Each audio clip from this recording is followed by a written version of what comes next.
You know, it's hard to believe that it has been 11 years since the Xbox One released, and it's been 4 years since the Xbox Series X released. What's going on, everybody? I'm Jay. Welcome to Square Pegs.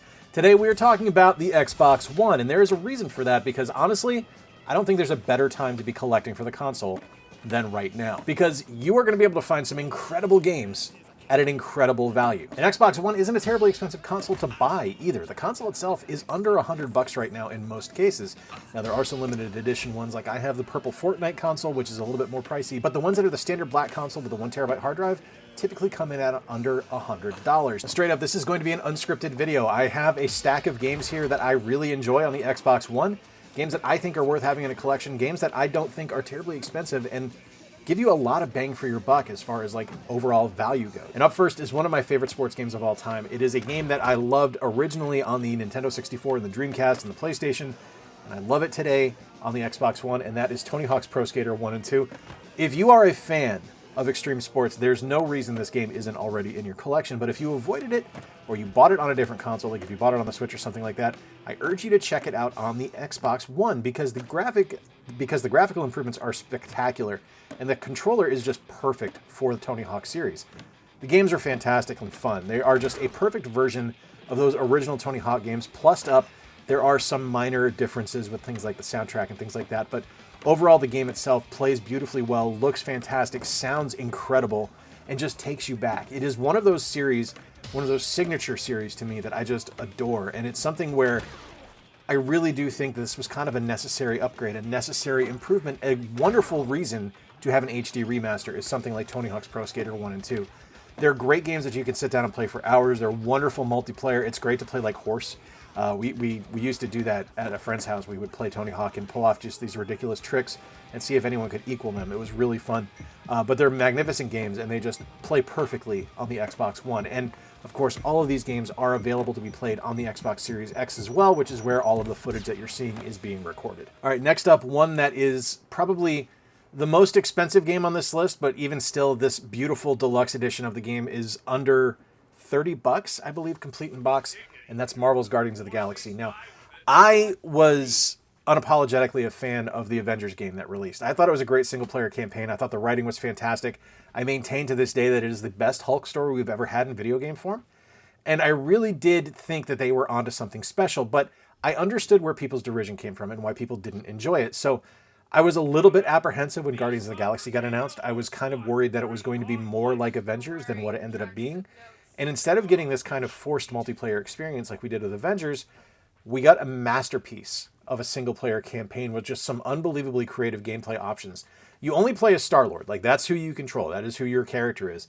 But you're able to give squad-based commands. You're able to call your characters in for a huddle and actually, like, talk to them as this, like, these amazing, like, 80s rock music ballads play.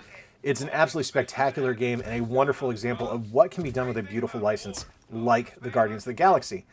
Now, the gameplay options are great. The gameplay itself is spectacular and fun. This deluxe edition is wonderful as well, but I think the thing that really impressed me the most about Guardians of the Galaxy was the fact that it actually gave you kind of branching paths as you played. The decisions you made and the dialogue choices you made impacted the storyline and impacted the way people reacted to you, and it was really cool to see someone kind of BioWare a game that wasn't BioWare. It was really nice.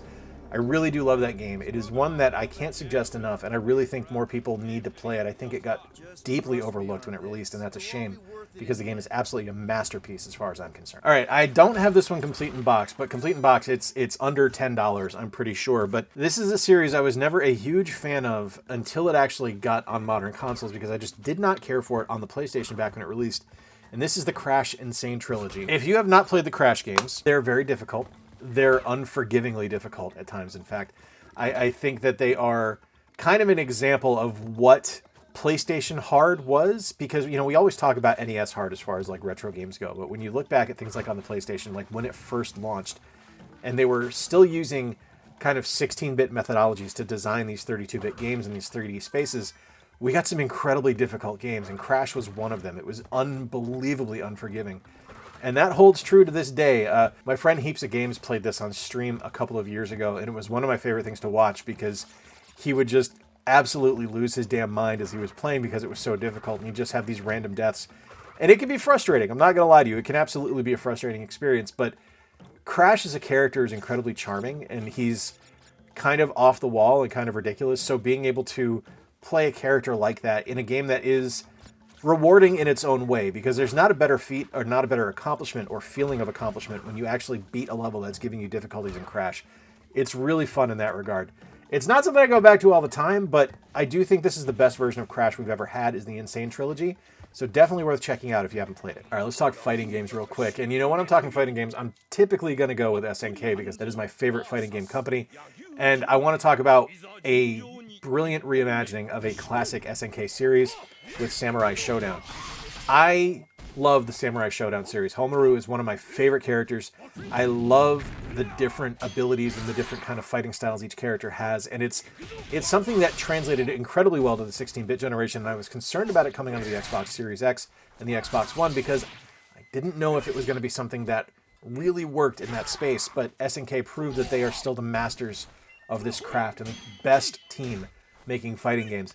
And yeah, I know most people kind of deviate towards Capcom with the Street Fighter series or towards Tekken, but for me it's always going to be SNK. Between Samurai Shodown and King of Fighters and Fatal Fury, those are my jam. Those are my three things, and I love having this reimagined modern take on Samurai Shodown available on the Xbox One. This one has to be on every Xbox One list just because it is such a perfect reimagining of a classic video game franchise. This is, of course, 2016's Doom. Now, I'm not a big first-person shooter guy. I am not a big gore for gore's sake guy, but there is something about Doom that just works. The look of the game is fantastic. The gameplay is nearly picture perfect. I mean, honestly, it is kind of perfect, right? There's nothing really in the game that I can look at and point to and say this isn't good. It doesn't work, because everything in there works.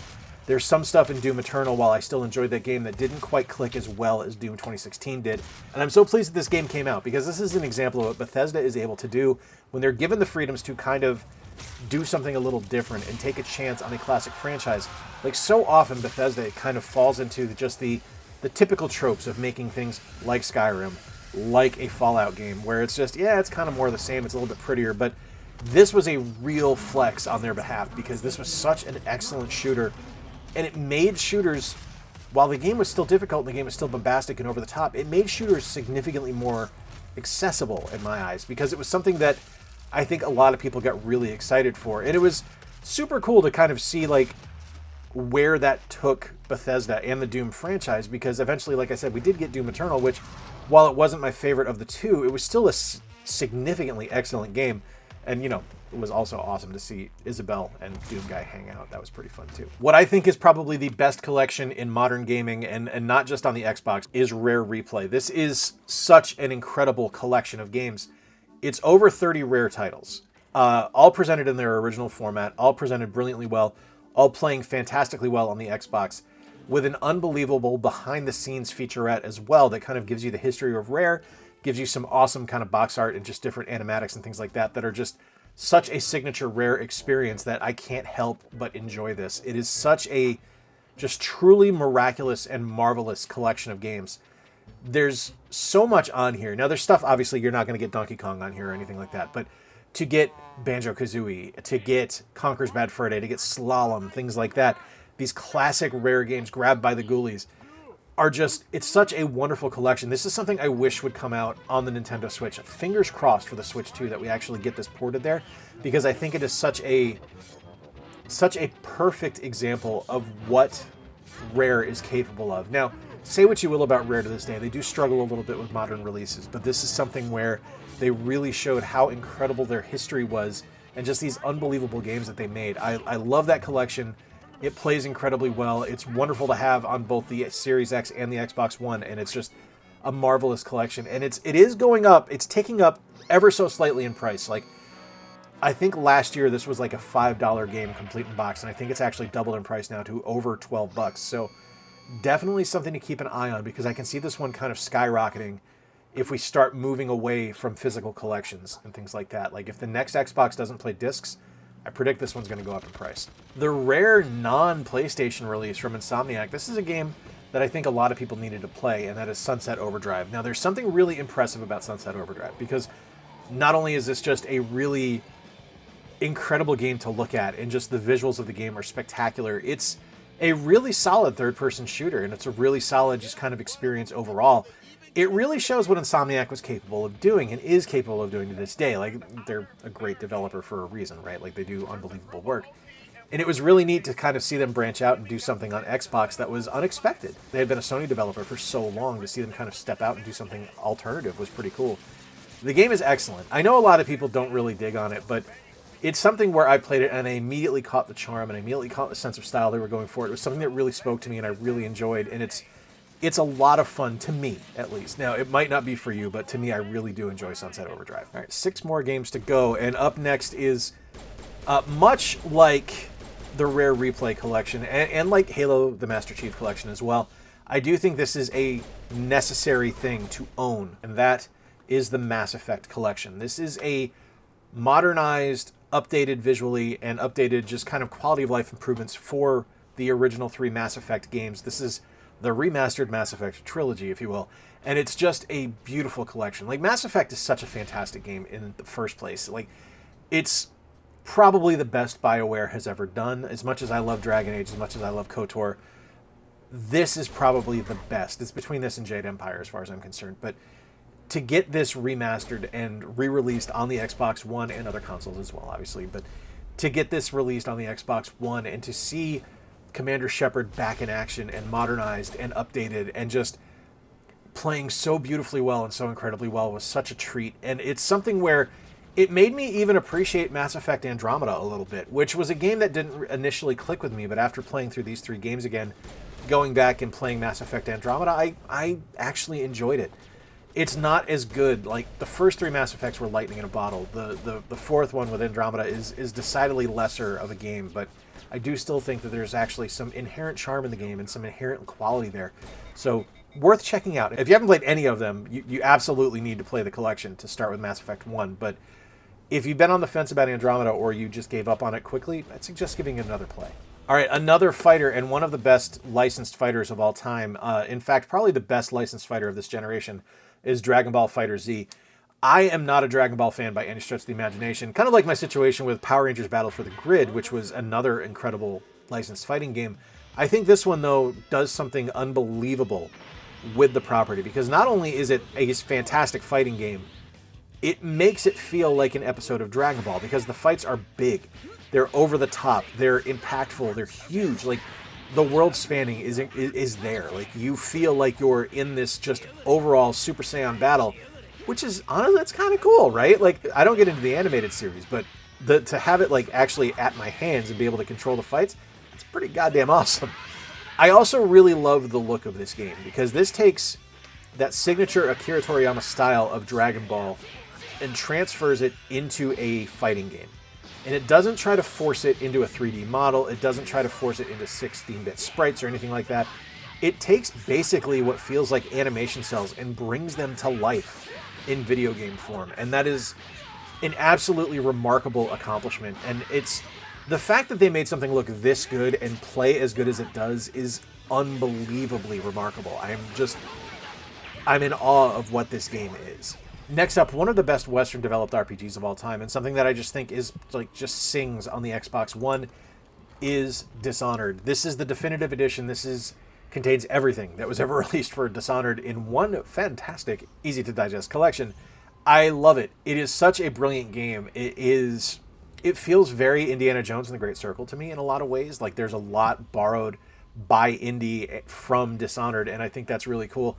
But I think saying that Indiana Jones is a new version of Dishonored is very reductive to what the Machine Games team did, and I think to say that this just kind of laid the path for what Indiana Jones would be is reductive to what the Arcane Studios team did.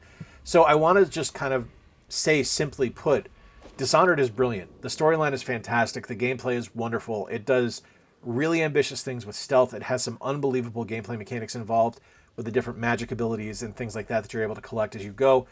The environments are wonderful. The gameplay is fantastic. It's the total package. It is legitimately one of the best Western developed RPGs ever made. Here's a game that I bought on a whim that I did not expect to enjoy. It's a multiplayer squad-based shooter, but it is like 1950s B-movie multiplayer squad-based shooter, and that is Strange Brigade. I really enjoy this game. It is ridiculous. It is over the top. It is super fun. You fight wave after wave of like zombie mummies coming up from the ground. The characters are fun and memorable, and just, it's such a quality, just love letter to B movies and just serialized events from the 1950s that you would see like on a reel before an actual film. It feels like that kind of schlock come to life as a video game, and it's perfect in every conceivable way. It's a fun game. It looks good. It plays really well. Each character has its own unique gameplay style. Each character is kind of its own unique class, and it's just an absolute blast. Absolutely fantastic title. Finally, for me, one of my all-time favorite licensed games. One of the best Star Wars games ever released. This is Jedi Fallen Order. This is the Definitive Edition or Deluxe Edition. This is the story of Cal Kestis, who is a Padawan that was kind of orphaned during Order 66, and it's his story of reclaiming his role and his rightful time as a Jedi. You go to a bunch of different planets, you play as Cal, you develop your force powers, you build your own lightsaber, a ton of different costumes you're able to find.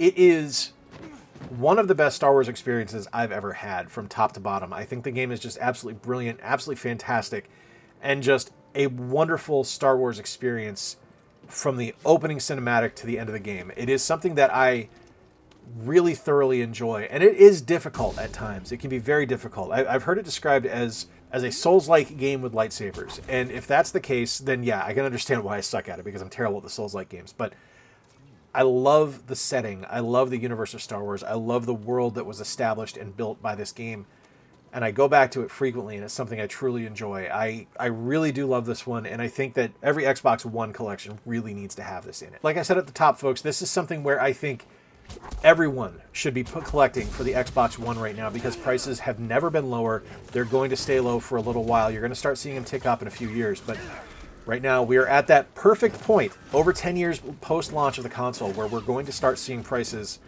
kind of crater out a little bit. So now is the time to collect for it if you've never had any questions about it. If you enjoyed this video, check out the video on screen right now where I'm talking about some other Xbox stuff. I'd love to have you stick around. I do a couple videos a week. Please hit like, please subscribe if you enjoyed the video. And until next time, remember to play more games, stay square, and take care. I'll talk to you soon.